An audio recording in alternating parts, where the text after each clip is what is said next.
Hello students, आज हम लोग आ गए हैं क्लास 10th के चैप्टर 1 में जिसका नाम है पावर शेयरिंग। तो इस चैप्टर में हम लोग जानेंगे पावर। चैप्टर से आपको क्लियर हो रहा होगा कि पावर शेयरिंग मतलब पावर को डिस्ट्रीब्यूट करना, शेयर करना है, बांटना। उस चीज़ के बारे में हम लोग इस चैप्टर में जानेंगे, क्यों इंपॉर्टेंट है और कैसे होता है। इन सब चीज़ों को हम लोग को इस चैप्टर में पढ़ना है, जानना है। तो आइए सबसे पहले स्टार्ट करते हैं। तो सबसे पहले हम जानेंगे पावर शेयरिंग का मतलब क्या होता है। तो आप डेफिनेशन पढ़ सकते हैं यहाँ पे। The word power sharing stand for the distribution of power of government or authorities among the various organs of the government, social groups and the ethnic groups। ethnic groups कहने का मतलब कि जो धर्म के आधार पर ग्रुप होती है उस तरह के ग्रुप्स को ethnic groups बोलते हैं, जो या फिर एक तरह के मान्यता को मानने वाले लोगों को ethnic groups बोलते हैं। In power sharing, power might even be shared at a district level such as union, state and local. Indian power is shared among the three levels of the government, which is central government, state government and the local government। तो इससे आप क्या समझते हैं? इससे ये समझते हैं कि पावर शेयरिंग जो है वो एक गवर्नमेंट या किसी अथॉरिटी को एक अच्छा स्वरूप देता है, यानी कि उसको का फंक्शन करने में बहुत ही हेल्पफुल है, साबित है, या मतलब ये बहुत ही इंपॉर्टेंट है सोसाइटी के लिए। अब मान लीजिए अगर आप एक फ्रेमवर्क बनाते हैं तो आपके एरिया में या फिर कह लीजिए आपके डिस्ट्रिक्ट में सबसे ज़्यादा पावरफुल कौन होता है? एक डीएम होता है कि नहीं? लेकिन डीएम से भी पावरफुल ज़्यादा कौन होता है? डिस्ट्रिक्ट के बाद आपका स्टेट आता है, तो स्टेट पे आके गवर्नमेंट आपका हो गया स्टेट गवर्नमेंट, सीएम, और फिर सीएम से ज़्यादा पावरफुल पीएम, प्रधानमंत्री जिसको आप लोग कहते हैं। तो इंडिया का जो पावर शेयरिंग है, जो इस तरह का जो मतलब ऑर्डर है, वो 3 लेवल में है। सबसे पहले आपका सेंट्रल गवर्नमेंट, फिर स्टेट गवर्नमेंट, फिर लोकल गवर्नमेंट। लोकल गवर्नमेंट करने का मतलब देखिए, लोकल गवर्नमेंट करने का मतलब ये मत समझ लिया कि जो हम डीएम के बारे में, नहीं, डीएम तो पूरा डिस्ट्रिक्ट का हो गया और वो एक एग्जीक्यूटिव में काम करता है, वो विधायिका के लिए वो लॉज को लगाते हैं। लेकिन जो मतलब लोकल गवर्नमेंट है वो हो गया आपका गांव में है तो पंचायत, अगर शहर में है तो जैसे वार्ड पार्षद वगैरह हो गया, या फिर क्या बोलते हैं उसको, वार्ड पार्षद, या फिर जो आपके एरिया का जो भी विधायक है वो सब आपका लोकल गवर्नमेंट में शामिल हो गया। और स्टेट गवर्नमेंट में आप समझ ही रहे हैं, स्टेट का सीएम या फिर स्टेट का सीएम या फिर उसका जो भी मिनिस्ट्री है वो। और सेंट्रल गवर्नमेंट में आप जान रहे हैं पीएम, प्रधानमंत्री होते हैं, सबसे सचिव। तो इस तरह से इंडिया में डिस्ट्रीब्यूटेड है। सबसे पहले सेंट्रल गवर्नमेंट जहाँ पे पीएम होंगे उनके अंडर में सारा स्टेट, और स्टेट का सीएम जो होगा वो सारा पीएम के अंडर में, और जितना भी सीएम है। और सीएम के अंडर में आ गया आपका विधायक वगैरह लोकल गवर्नमेंट में जो आते हैं, आपके वार्ड पार्षद, पंचायत, ये सब लोकल गवर्नमेंट में। तो इंडिया में इस तरह से चीज़ें बांटी गई हैं, यानी पावर्स को डिस्ट्रीब्यूट किया गया है कि आप इन सब चीज़ों पे आप किसी चीज़ पे पावर ले सकते हैं। इसको समझने के लिए सबसे बढ़िया क्या, आप एक एग्जाम्पल लीजिए। अगर मान लीजिए कि कोई चीज़ सेंट्रल गवर्नमेंट ने पास की जैसे कि अभी आवास के बारे में बात चल रहा था, उसके बारे में उतना डेप्थ नहीं जाऊँगा, मैं आपको जस्ट एग्जाम्पल लेके समझा रहा हूँ। जैसे कि हर मतलब जो भी इकोनॉमिक से कमज़ोर है उनके लिए घर आवंटित करा रहा था सेंट्रल गवर्नमेंट। तो उसके लिए क्या सेंट्रल गवर्नमेंट खुद आएगा हर इलाके में, हर शहर में खुद जाएगा लगाने के लिए कि हाँ भाई चलिए, वो अगर इस तरह से होगा तो सेंट्रल गवर्नमेंट में लोड पड़ जाएगा ना भाई, कि हाँ भाई हम ही डाटा बना रहे हैं कि लोग इतना से इतना वर्ग के लोग जो है गरीब में आते हैं, इनके पास घर नहीं है तो इनको हम कर देंगे। तो इन सब सारा चीज़ों अगर सेंट्रल गवर्नमेंट से को करना होता तो उन पे पावर बढ़ जाता। तो इसीलिए वो स्टेट को देते हैं, और स्टेट जो है वहाँ के लोकल अथॉरिटीज़ को यानी लोकल गवर्नमेंट को प्रोवाइड करते हैं कि ये आया सेंट्रल से। देखते हैं कभी कभी आप कोई ऑफिस जाएंगे तो आप कहेंगे ऊपर से ऑर्डर नहीं है, ऊपर से ऑर्डर नहीं है। तो इन सब चीज़ को समझिए, ऊपर से ऑर्डर करने का मतलब जो उसका सुपीरियर है, जो उसके जिसके अंडर वो काम कर रहा है, उसका ऑर्डर से नहीं है क्या काम करने के लिए, या फिर उसका ऑर्डर से कि ये काम करने के लिए। तो सेंट्रल गवर्नमेंट ऑर्डर देती है स्टेट गवर्नमेंट को। कोई भी जब भी कोई रूल या फिर कोई चीज़ जो समाज में एग्जीक्यूट करना होता है या लागू करना होता है या किसी को देना होता है, तो सबसे पहले सेंट्रल गवर्नमेंट के थ्रू आता है और उसके बाद वो स्टेट गवर्नमेंट के पास जाता है, और स्टेट गवर्नमेंट जो है वो लोकल गवर्नमेंट को देती है, और लोकल गवर्नमेंट आम पब्लिक तक पहुंचाता है कि नहीं। तो ये हो गया इंडिया का पावर सिस्टम। अब हम जानेंगे कि इंपॉर्टेंट क्यों है, इंपॉर्टेंस ऑफ पावर शेयरिंग। तो power sharing is necessary to maintain the democracy in the country. अब कंट्री में डेमोक्रेसी बनाने के लिए पावर शेयरिंग बहुत जरूरी है। मैंने आपको बताया कि अगर सिर्फ सारा फैसला या फिर जितना ही ताकत होता है सब सेंट्रल गवर्नमेंट के हाथ में होता तो सबको अन्याय मिल पाना मुश्किल है। ये सेंट्रल गवर्नमेंट के लिए भी मुश्किल हो जाता, वो खुद चाहकर भी सबके साथ न्याय नहीं कर पाता, सही है कि नहीं। जैसे कि अब मान लीजिए मैंने आपको समझाया कि अगर कोई इसको रूल इम्प्लीमेंट करना हो तो अब इंडिया इतना बड़ा कंट्री है भाई, 133 का 1.25 करोड़ के आसपास पॉपुलेशन है। अब सबसे जाके पर्सनली मिलना और सबको बोलना कि आप अपना इनकम बताइए, अगर आप गरीबी रेखा से नीचे आएंगे तो आपको हम घर देंगे, तो ये सेंट्रल गवर्नमेंट के लिए पॉसिबल नहीं हो। कितना भी बड़ा टीम बना ले उसके लिए पॉसिबल नहीं है कि घर घर जाके सबको बताना। या फिर अभी जो योजनाएं चलाती है सेंट्रल गवर्नमेंट, जैसे उज्ज्वला योजना, इस तरह का जो योजनाएं चलाती हैं, तो वो सेंट्रल गवर्नमेंट तो आती नहीं आपके घर में, है कि नहीं। जो भी प्रधानमंत्री वो तो आते नहीं आपके घर में करने के लिए, आपके घर में कोई लोकल अथॉरिटी से जो मतलब जो अपॉइंट होता है मतलब जो भी लोग अपॉइंट होते हैं उस काम को करने के लिए वो आते हैं। तो पावर शेयरिंग का सबसे इंपॉर्टेंट रोल यही है कि डेमोक्रेसी को मेंटेन रखता है, कोई भी इससे मतलब सेटिस्फाई होते हैं, मतलब सबको भरोसा होता है कि भाई एक आदमी के हाथ में ताकत नहीं, वो चाहकर भी अन्याय एक के साथ नहीं कर सकता है, या फिर उसके लिए भी आसान हो जाता है ये काम। अगर वो चाहे कि हमको सबके साथ न्याय करना है तो पावर शेयरिंग से उसके लिए भी आसान है, अगर वो चाह ले कि हमको अन्याय करना है तो पावर शेयरिंग से उसके लिए मुश्किल है। तो ये एक वे मतलब एक किसी भी सिस्टम को स्मूथ काम करने में हेल्पफुल है। और power sharing is a good way to insure the stability of the political order. अब पॉलिटिकल ऑर्डर को स्टेबल करने के लिए पावर शेयरिंग बहुत जरूरी है। अब पावर शेयरिंग जो है किस तरह से स्टेबिलिटी को ऑर्डर करता है, मतलब स्टेबल करता है पॉलिटिकल ऑर्डर को, इसके जानने के लिए सबसे अच्छा एग्जांपल आप इस तरह से देख सकते हैं कि अगर देखिए जो भी इंडिया में सबसे पहले कोई पार्टी होती है, उस पार्टी में जो डिस्ट्रीब्यूटेड लोग होते हैं वो सब फैसला लेते हैं कि हाँ हमारे पार्टी के सीएम ये होंगे या फिर पीएम ये होंगे। कोई एक तो फैसला नहीं ना लेता है, तो सब अपना मत रखता है, कमेटी बैठता है उसके लिए प्रॉपर, उसके बाद फिर सबका मंत्रालय चुना जाता है। मान लीजिए कोई पार्टी अगर जीतती है तो ऐसा थोड़ी है कि जो जीता मतलब जो मतलब जीता, जो पार्टी जीता उसका जो चीफ होता है वही ना भाई पीएम या सीएम बनता है। ऐसा थोड़ी है कि जिसको मन करेगा उसको बना देंगे, नहीं, वो भी उसके लिए भी चुनाव होता है कि हाँ भाई यहाँ पे हमारे पार्टी की तरफ से ये हमारे लीडर होंगे। वो पार्टी खुद डिसाइड करती है, वहाँ पार्टी तो अकेले किसी के दम पे नहीं ना चलती, उसके लिए लोग चाहिए होते हैं, ग्रुप चाहिए होता है, एक टीम चाहिए होता है। कोई भी चीज़ एक टीम के बिना पॉसिबल नहीं है।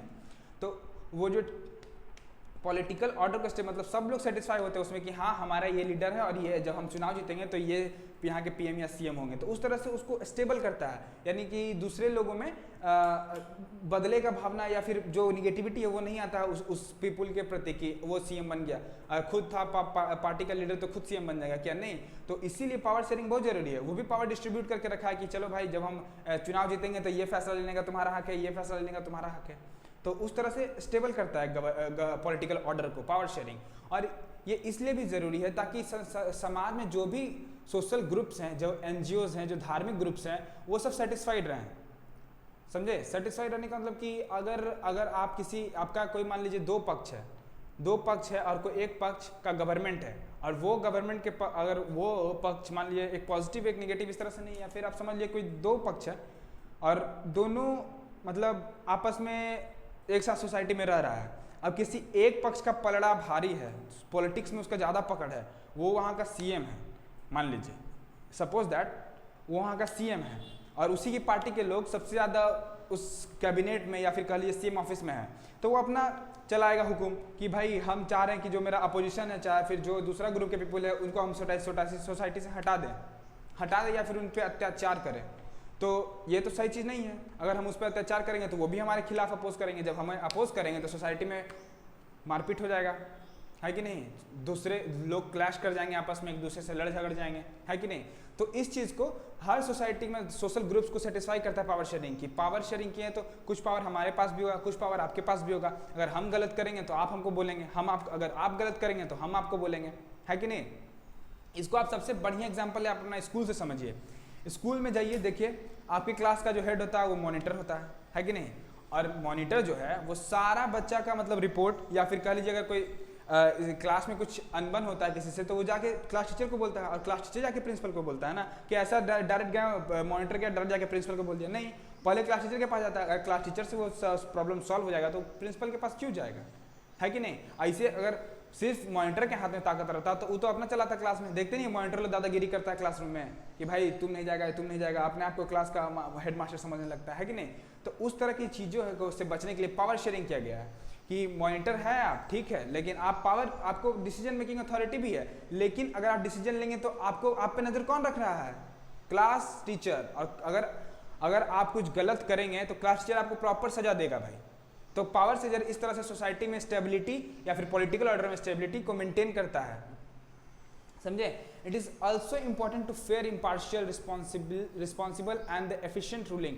अब बोले आपको कोई अगर सबसे पहले वाले में समझाया आपको कि अगर पीएम को कोई लॉ एग्जीक्यूट करना है तो वो, या फिर किसी के साथ न्याय करना है तो वो अपना पावर डिस्ट्रीब्यूट ऐसा थोड़ी कि हर बच्चा जाके या फिर हर गली मोहल्ला में जाके, इंडिया के हर गली मोहल्ला में जाके खुद जाके मिलेंगे, तो उनके लिए पॉसिबल नहीं है। तो इसीलिए वो अपने ताकत को डिस्ट्रीब्यूट कर दिए हैं, लोगों में बांट दिए हैं कि जाओ तुम यहाँ जाओ इस इलाका में और ये चीज़ को लागू करो, और इस चीज़ को लागू करने के लिए तुम्हारे पास ये पावर है। तो वो एक मतलब कह लीजिए कि एक सत्ता को चलाने के लिए बहुत ही हेल्पफुल है और पार्शियल नहीं है, मतलब बहुत ही फेयर है, फेयर डिसीजन लिया जाता है। पावर शेयरिंग के कारण ही फेयर डिसीजन पॉसिबल है। जैसे कि आप सुशांत सिंह राजपूत का केस देख रहे होंगे, अभी ट्रेंडिंग पे है भाई। उसमें क्या हो रहा है, अगर पुलिस डिसीजन नहीं ले पाई तो डिसीजन सीबीआई के पास गया, प्रॉपर अथॉरिटी था डिसीजन मेकिंग का, तभी ना सीबीआई के पास गया। अगर नहीं होता तो सिर्फ पुलिस अपना मनमानी करता, वो चाहता तो केस को रफा दफा भी कर देता या फिर केस का फाइल बंद करके साइड कर देता। लेकिन उस पर भी नजर रखने वाले लोग हैं, वो अपना मनमानी नहीं कर सकता है, वो उसके पास ताकत है। ठीक है, आपके पास ताकत है, लेकिन आपके ऊपर भी कुछ लोग हैं जिनके पास ताकत है। अगर आप कुछ गलत करेंगे तो आपको प्रॉपर सजा दिया जाएगा, है कि नहीं। तो उसी तरह से आप देखें कि पुलिस अगर गलत कर रही थी, वहाँ क्राइम ब्रांच को इनरोल किया गया। अब क्राइम ब्रांच कुछ गलती करेगी या फिर अनफेयर डिसीजन लेगी तो उसके ऊपर जो होंगे वो भी आएंगे। तो पावर शेयरिंग इस तरह से चीज़ों को आसान बनाता है या फिर फेयर बनाता है, आप कह सकते हैं। इसको समझने के लिए हम लोग श्रीलंका और बेल्जियम का केस देखेंगे। सबसे पहले हम लोग इसमें बेल्जियम का केस देखेंगे, आखिर यहाँ पे हुआ क्या था। तो we started to story from Belgium and Sri Lanka. मैं आपको बताया कि इसको समझने के लिए सबसे पहले, किसी भी चीज़ को समझने के लिए सबसे पहले आपको एग्जाम्पल का जरूरत पड़ता है। अरे हाँ, आप सबसे पहले इस चीज़ का स्क्रीनशॉट ले लीजिए भाई।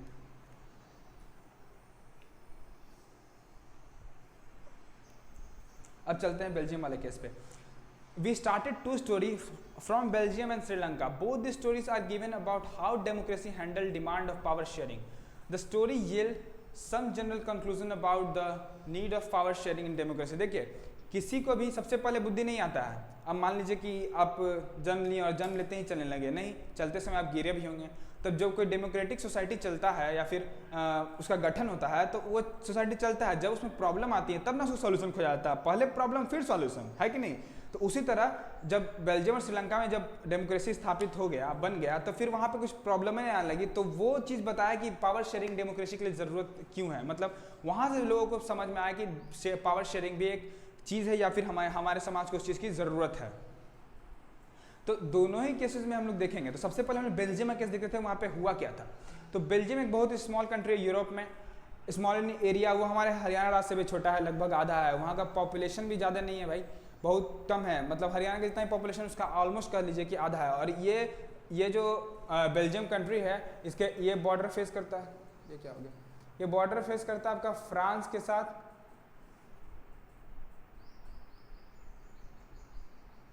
प्रॉब्लम आ रहा है।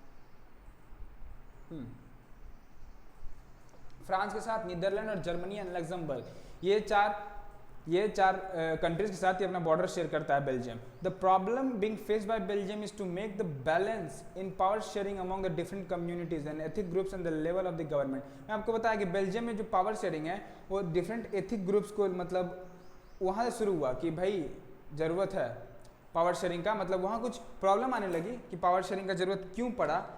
कुछ प्रॉब्लम आने लगी जो मतलब वहाँ जब सत्ता स्थापित हुआ तो कुछ प्रॉब्लम आने लगी वहाँ के, मतलब लोकल गवर्नमेंट या एथिक ग्रुप या डिफरेंट कम्युनिटीज़ जो सोसाइटी में। तो सोसाइटी अकेले तो चलता नहीं है भाई, वहाँ पे बहुत सारे लोगों की जरूरत होता है, हर तरह के लोग होते हैं, हर मेंटेलिटी के लोग होते हैं, अलग जिनका सोचने का तरीका होता है। तो उन सब लोगों के बीच में क्लैश होने लगा।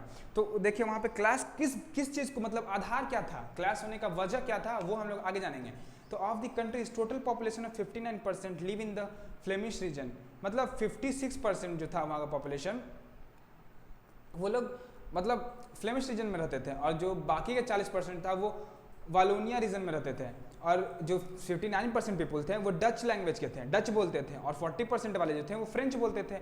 रिमेनिंग 1% जो थे वो भाई बेल्जियंस स्पीकर, मतलब जर्मन बोलते थे। तो जर्मन स्पीकिंग पीपल्स वैसे भी कम थे, तो वो लोग जो थे वो ईस्टर्न रीजन ऑफ बेल्जियम में रहना पसंद करते थे। मतलब बेल्जियम के ईस्टर्न पार्ट में वो लोग थे, 1% जो जर्मन स्पीकिंग पीपल्स थे।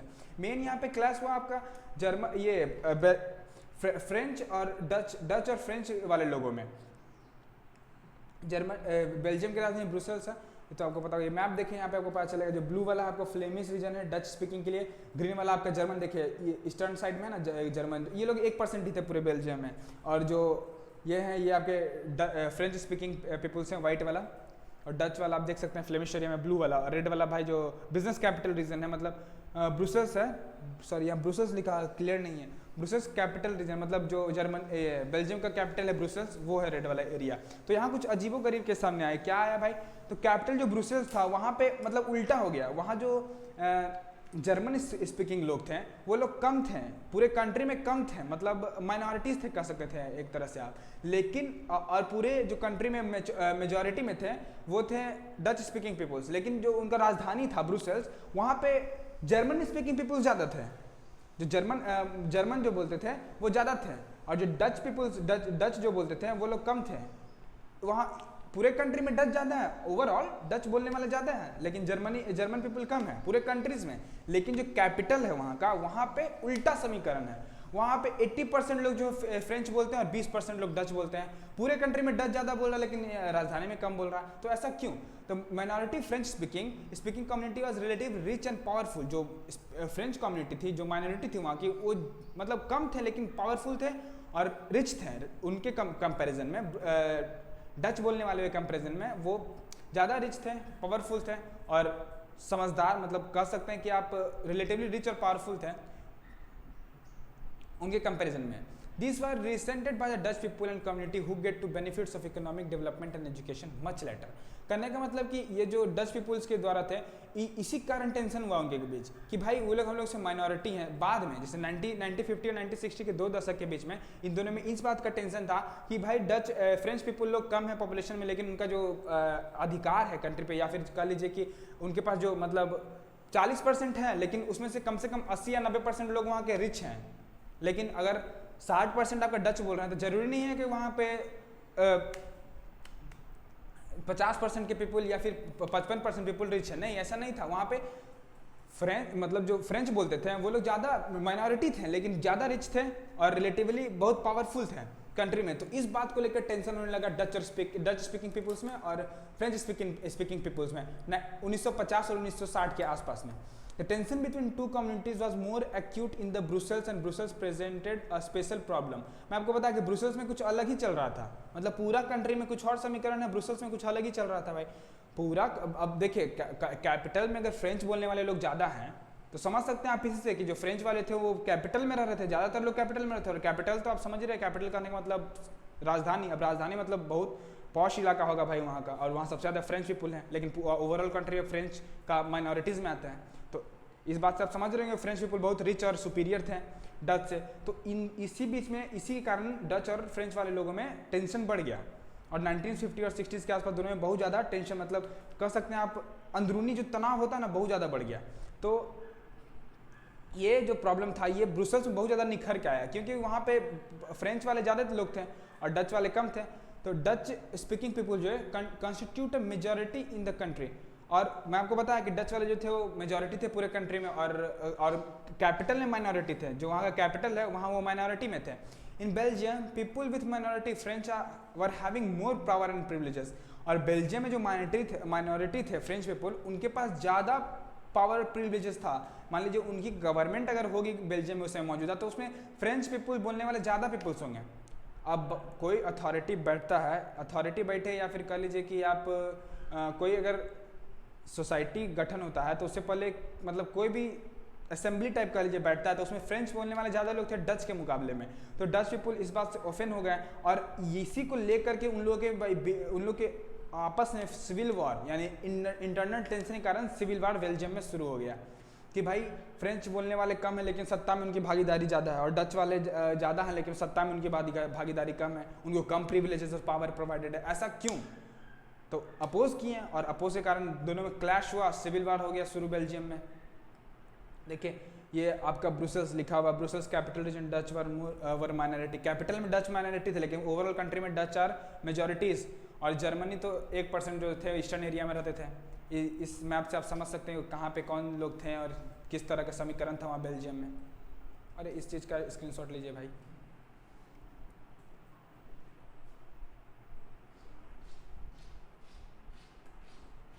अब श्रीलंका के वाले केस को जानेंगे। इधर हो गया आपका बेल्जियम में क्या हुआ, अब श्रीलंका में देखिए क्या होता है। श्रीलंका तो आप लोग जान रहे हैं, इधर हिंद महासागर इंडियन ओशन में हमारे भारत के जस्ट नीचे। तो वहाँ पे क्या था कि मतलब यहाँ लिखा हुआ साउदर्न एशिया को कोस्ट ऑफ दस तमिलनाडु, तमिलनाडु के सदर्न कोस्ट के जस्ट नीचे ही तो श्रीलंका है, आप सब देखें। तो वहाँ पे मतलब मेजर सोशल ग्रुप थे श्रीलंकन स्पीकर 74%, मतलब सिन्हाला स्पीकर्स थे वहाँ के। जो मतलब सोशल ग्रुप था उसमें सबसे ज़्यादा सिन्हाला स्पीकर लोग थे, और जो तमिल बोलते थे वो मात्र 18% लोग थे, है कि नहीं? तमिल बोलने वाले मात्र 18% लोग थे।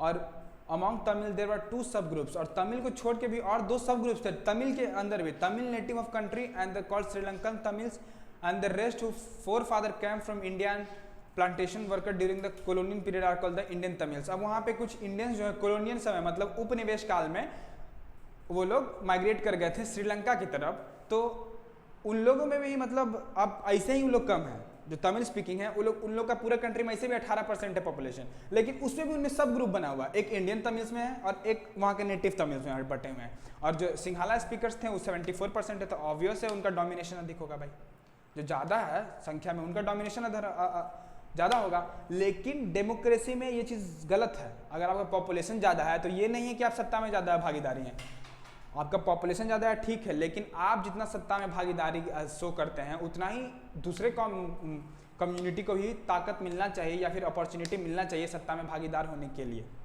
तो आप समझिए जब तमिल स्पीकर्स थे वो पहले से पॉपुलेशन में कम थे, और 13% जो थे श्रीलंकन तमिल्स, और बाकी के जो 5% बच गए आपके इंडियन तमिल जिनके फोरफादर्स मतलब कॉलोनियल पीरियड में माइग्रेट किए थे श्रीलंका के तरफ, वही प्लांटेशन के कार्य के लिए, मतलब जो भी था खेती बाड़ी के तलाश में, रोजगार के तलाश में माइग्रेट कर गए थे उपनिवेश काल में।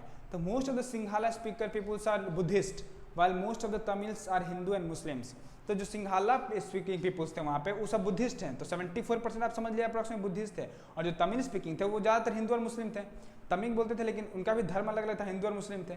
दे are about 7% Christian who are both Tamil and Sinhala. अब जो 7% क्रिश्चियन थे वहाँ बचे हुए वो दोनों बोलते थे भाई, तमिल भी और सिंघाला भी बोलते थे।